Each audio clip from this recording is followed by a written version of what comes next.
Coach, just how hungry is this offensive line? They've kind of been beat up around town. Just they're all new and experienced. How motivated are they to go out and kind of maybe hush up some naysayers?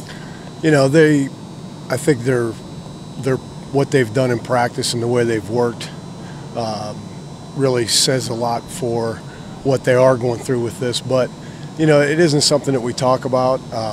You know, quite opposite of last year with so much to be said. And the same thing that I'll say as far as last year is the guys went about their work and so forth. These guys, they're excited, they're nervous. You know, for sure. You know, we try to block out the distractions of what is being said. You know, what has come about from different articles, this, that, and the other. And I say, you know what, let's just take care of what we can control, and that's our attitude, our work ethic, and those kind of things. So I think they've been speaking more by their actions because they're not a group that tends to talk much in terms of that, or it's more like Coach talks about, let your actions be loud. So we got to do it with our style of play and how we do things and how we go about it. But I like the way they've approached it. Don, you've been around some of these guys for almost 2 years now. How eager are you to see what they finally get a chance to go out there? See what they do. I can't wait. I've been really excited for them. 2 days ago wasn't the best practice that we needed to have, and they answered yesterday with coming out and collectively doing the things that we need to do, and therefore, their work ethic and the time that they've put in over the spring and the training camp and all that is now time to see them play on Sunday, and I'm excited for them. I mean, there's guys that are making their first starts. There's guys that are playing, for the first time. I just made a point to them that there's some guys that are not playing, and I said, hey, listen, don't tell me about the heartaches with that. Ask the Kyler Kurbisons and the Matt Crowders that have had to wait their turn, and now it's here in a Jacob Gillum.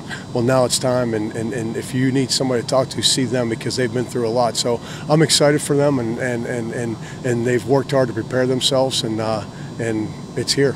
Where did you assess their communication ability? Because I'm sure Utah State's going to throw a lot of different looks.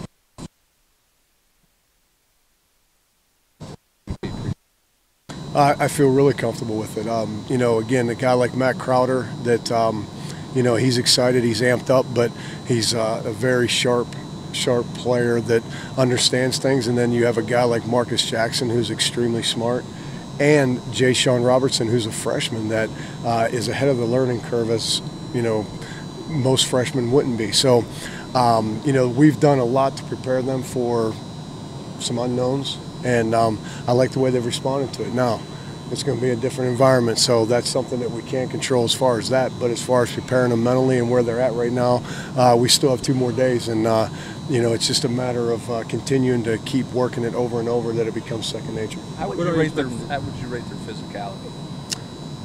Your group's physicality. Our group's?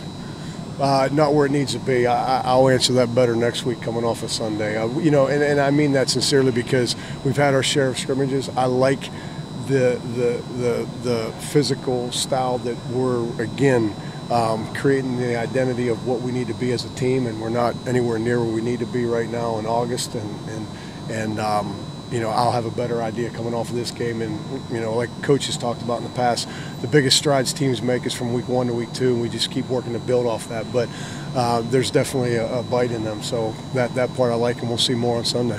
What are you expecting to see from Utah State? They obviously do a lot of different things. I'll tell you what, they're a team that it doesn't take long to watch the film and respect their style of play of what they do. They're coached really well, extremely hard because their play shows it. There's guys that get blocked and don't stay blocked. There's guys that get knocked down and do not stay down. So it's something that's stressed and coached, and they do a tremendous job with that, and you can see that the kids are all in with that. Their front is outstanding. Their linebacking core is one that plays off of the defensive front.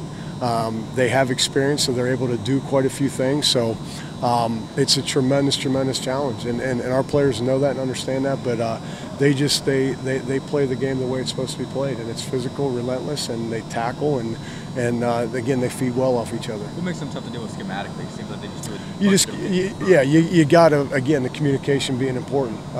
You've got to be able to communicate. You cannot assume. The minute you assume, it's something that I always stress. It's one wrong and 4 right, we're all wrong. It could be 4 blocking well and 1 wrong, and it can't happen. So communication's of the utmost. It's one of the most important things for us going into the game that's got to happen. So our guys have taken pride in that, and there's been proof on film where, hey, if we don't, look what happens. So we can't have it. When you come off the field Sunday night, what's the one thing where you can say, well, maybe we didn't do everything right, but we did? Fought well together, played together. I've been through, some different groups at different years and different times in my coaching that I've left games and I've said, you know what, we're going to be all right, just because of the communication during the course of the game, the eyes, the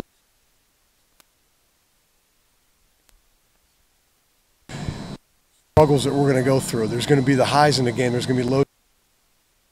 Grow together. This is all the starting of it, and that I leave the game and I say, you know what, our leadership was there, our approach was right, we need to build off of this. So again, just seeing the growing through the course of the game and seeing how they react to the different things, adversity. Sorry about that. How would you compare this line? You've been around them more than anybody.